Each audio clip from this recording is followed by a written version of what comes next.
I might actually get like 20,000 life force from this one.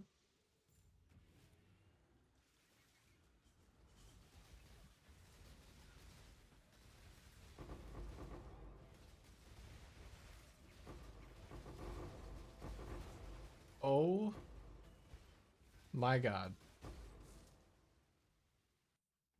Greetings, exiles, and welcome. My name is Jeezy, and today I wanted to share with you a harvest strategy that I've been running over the past couple of days that has really benefited me. You got a little snippet of that there in the beginning of the video. Primarily, this is a crop rotation strategy which benefits from the Horned Scarab of Awakening to grant us access to the Imbued Harvest map crafting option, which gives us 50% chance for our unchosen crops not to wither, as well as just forcing harvest on your map, so you don't have to do that with the Atlas tree. Save a few points there. So I'm going to show you exactly why in just a minute that wither chance is so good for crop rotation, but I do want to get into the harvest so that I can show you what I mean. The second scarab that I'm choosing to use is the Harvest Scarab of Doubling. Naturally, we want more life force, and this doubles the life force we get from harvest monsters. Now, the Harvest Scarab of Doubling does also grant harvest monsters in area 100% more life, which is nothing to sneeze at, and when it begins compounding with other map mods, it can make harvests a little difficult. That leads me very nicely into the third scarab that I'm running, which is the Cartography Scarab of Corruption. Now, this causes all maps in the area to drop with 8 mods, and that's very important for harvest, because each of those mods, while making the map harder, do give a quantity bonus to the map, which scales the amount of life force that we can pull from our harvests. I'm also just scaling a decent amount of modifier effect on the Atlas passive tree, including the Mounting Modifiers node, which grants explicit modifier effect to our maps per mod on the map. On top of all of that, I'm running Eater of Worlds altars, which it's important to do on Jungle Valley, as the boss does not spawn until you enter their arena. All of the altars you find will have a player gains option, which is where the quant bonus spawns. So that's a lot of things stacked against us. We do 8 mod tier 16 maps. We have to contend with the downside of the Eater altars if we want the quant from that, and we're granting the harvest monsters 100% more life. So as you might be able to see, this is not a strategy you're going to want to do if you're still building up your character. This is more of a, I'm established and I want something to farm. If you're at all familiar with crop rotation, you'll know that this strategy does have high variance. So if you have little currency to invest up front, the strategy might not be for you. I had one map that paid for the rest of my maps that day, but I did have some real flops. So if you're only looking to invest in something that's going to give you a stable currency income, maybe look for something else. My strategy throughout my 30 maps was pretty consistent.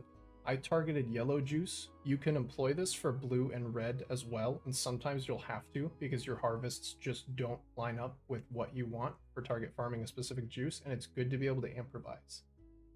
Upon entering, I would identify how many crops there were of each color. If it looked like there were a good number of yellow crops that I could potentially upgrade, then I would go straight for all of the pure blue, pure red, and hybrid blue-red crops and just harvest them immediately. There's no downside to this. If you succeed the wither chance, then great, but you don't really have to think about it. Second, I would move on to the crops that are both hybrid yellow and blue or hybrid yellow and red. And this is where it gets a little bit tricky and you can, make a decision for yourself. But my general rule of thumb is if there's only a couple rares in that crop, denoted by the light blue coloring on the list of monsters that are going to spawn when you harvest that crop, I'll just sacrifice the yellow one in order to harvest the opposite color so that I can continue to upgrade the other yellow plots within my harvest. If you do succeed the wither chance on that yellow, then you can just set it aside for later. It'll continue getting upgraded and you can come back to it. If you fail, well then you didn't really lose very much anyway, and by choosing the blue or the red that was attached to it, you continue to upgrade the yellow harvests throughout the rest of your grove. Now, the benefit of all of the extra wither chance that the Horned Scarab gives us is twofold. First off, the blue and red plots that I get that fail to wither, just like you saw at the beginning of this harvest, give an extra chance to upgrade all of the yellow plots within my harvest. Additionally, I succeeded the wither chance on the yellow part of the hybrid blue and yellow crop that I went for second, which means I can just save that one for later. It gets a couple of extra upgrades, and I get a little bit of extra juice. Now that you've seen a little bit about how this strategy actually works in practice, I'd like to share an important piece of information with you about how crop rotation works in general, which I didn't realize. I ended up deleting a couple of the Horned Scarabs because I didn't realize that this is how crop rotation works. The first time that you click a harvest crop, it will simultaneously show you whether the opposing crop within that plot is going to wither, but it will also stop the one you clicked from being upgraded any further. So just keep this in mind, because even if you secure a crop, if you've clicked it to select it and lock it in, going over to an opposing color and harvesting that one will no longer have any chance to upgrade the one that you locked in first. Alright, disclaimer over. Well, there's still quite a bit left of this harvest, more loot to get, but not a lot left to say. So I'll rejoin you once I've lined my pockets with some sweet, vivid juice.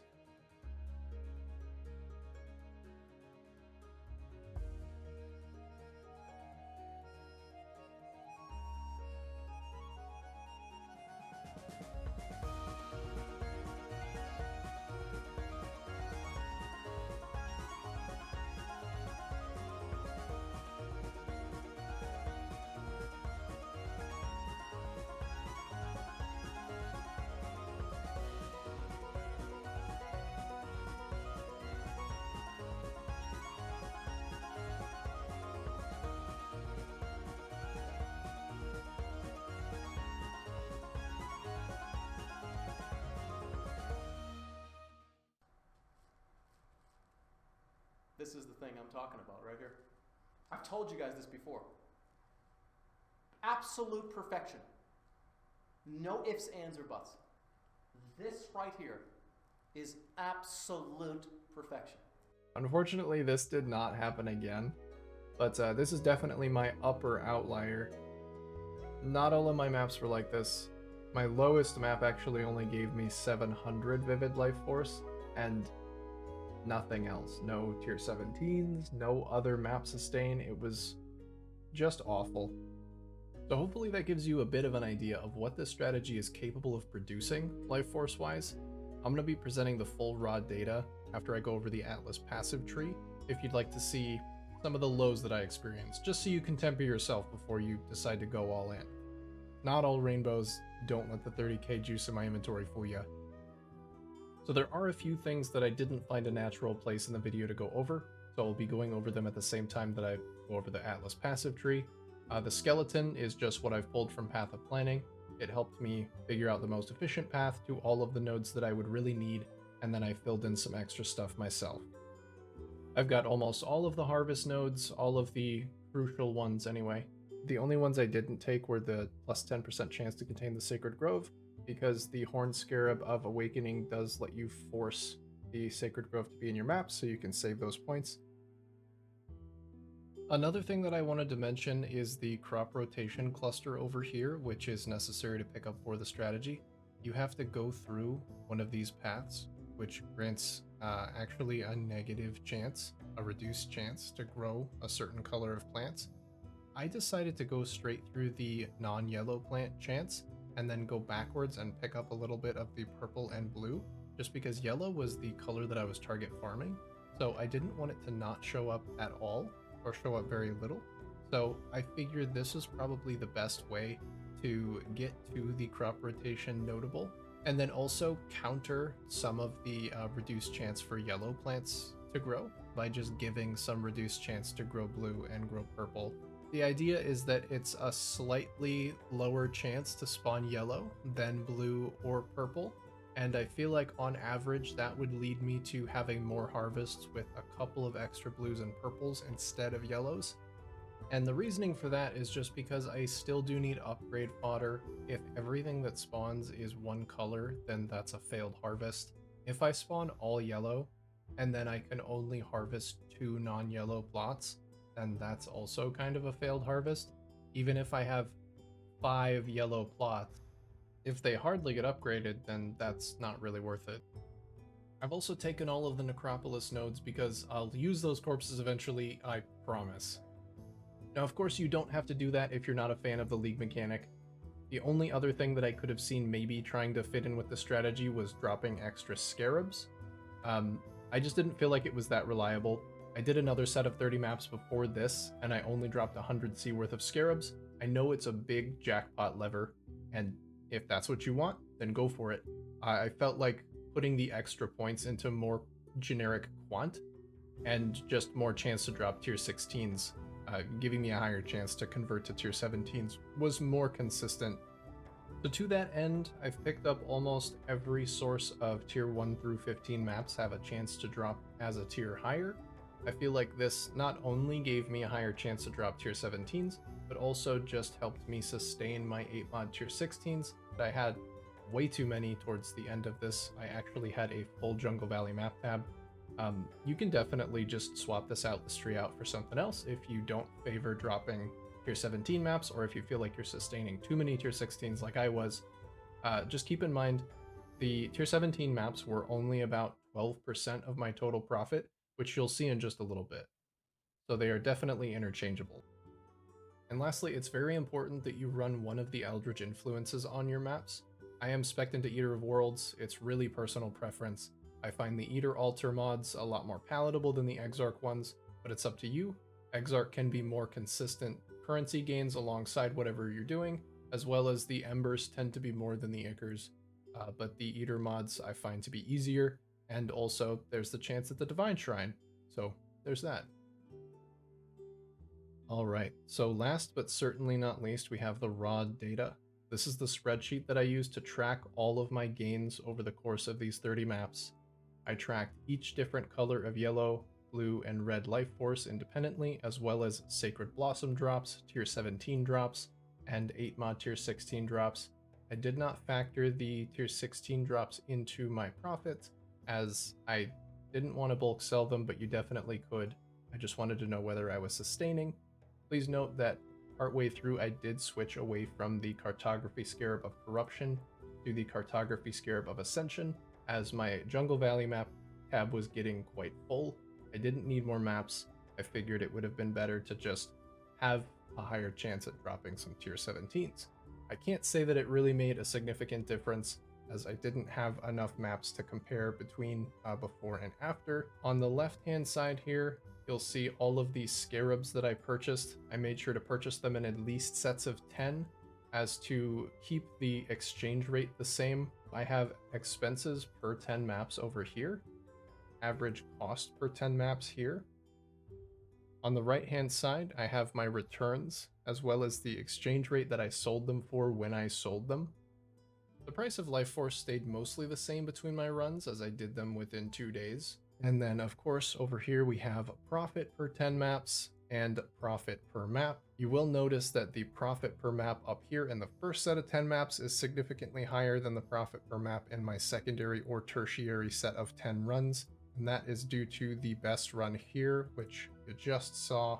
This one absolutely carried the day. So as you'll see, if I replace this 31,000 with a 0, it almost cuts my profit per map for this first 10 maps in half, as well as cutting my total profit down from 31 to 25, and bringing my average profit per map from 1.05 to 0.83. So this one run accounted for about 20% of my total profit. And you can see my worst run here at 714 with nothing else in the column, just absolutely devastating. So I hope that this gives you some kind of idea of what the variance looks like with this strategy, and that even with that huge run that you saw, my total expenses being about 22 divines, I profited 31 divines and averaged about 1 divine per map profit, which I still think is pretty good. I have included div per hour here as well, but I did run the maps a little slow. You can definitely do it faster. This is not the most useful metric, but I know that some people do like it, so I've included it there anyway. If you are still here at the end of the video, I just wanted to say thank you for getting through the whole thing. If you did enjoy it, please leave a like, consider subscribing, and maybe leave a comment down below just telling me what you thought, what you would like to see more of. I do stream on Twitch over at ds_Jeezy. That link will be in the description as well. If you'd like, stop in, say hello. Just come hang out. I'm going to be putting the PoE planner link in the description down below in case you'd like to try this farming strategy out for yourself and you want to know exactly what I ran. I'm going to be putting my Path of Building link down there in case you'd like to try and emulate this build. Be warned, it is a bit of a glass cannon at the moment, and there are people who have built it far better than I have. And I will be including a link to that spreadsheet where I have recorded all of my gains if you'd like to go in there and take a deeper look for yourself. If you're the kind of person who is excited about that stuff like me, and that's fun for you. If you're interested in any of the music that you hear in this video, I will link that down below as well. It is Vindsvept, Celtic fantasy music. And as a special thanks to those of you who stuck around to literally the end of the video, what are you still doing here? Here's my cat.